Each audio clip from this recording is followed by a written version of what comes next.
Dans les vidéos précédentes, nous avons vu l'éditeur Power Query. Nous avons vu comment lancer l'éditeur Power Query. À présent, nous allons attaquer une série de transformations et du traitement des données. On va, dans un premier temps, voir comment choisir les colonnes. Tout de suite, nous allons passer dans Power BI. Nous allons importer un nouveau fichier. Alors, ce fichier s'appelle achat. Vous allez retrouver ce fichier dans le répertoire d'exercices. Ce fichier comporte 10 000 lignes et plusieurs colonnes. Donc, nous allons charger le fichier. Il faudrait noter que lorsque vous travaillez dans Power BI, il est important de vous séparer des colonnes qui ne vont pas servir dans l'analyse. Donc, c'est inutile de conserver les colonnes qui ne seront pas utilisées. Ceci pourrait alourdir ou ralentir votre modèle. Donc, pour supprimer des colonnes, c'est très simple. On va se rendre dans l'onglet Transformer les données. On va ouvrir l'éditeur de requête Power Query. Donc, la table s'appelle achat.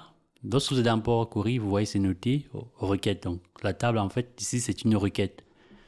Supposons que pour notre analyse, on ne souhaite pas utiliser des informations concernant la ville, la région et le pays. Donc, nous avons plusieurs possibilités pour supprimer des colonnes dans une table. Vous pouvez tout simplement faire un clic droit, supprimer.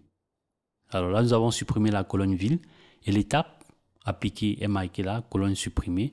Nous pouvons également utiliser cet onglet, gérer les colonnes, comme dans Excel. Vous avez ici choisi les colonnes, vous déroulez, choisir les colonnes. Et là, vous décochez les colonnes qui ne vont pas servir tout simplement à l'analyse. Donc, j'ai décoché région, pays, zone géographique, je clique sur OK. Et vous voyez que là, j'ai réduit le nombre de colonnes pour conserver uniquement celles qui vont servir à mon analyse. Et à chaque fois que je vais appliquer une étape, cette étape sera renseignée à ce niveau.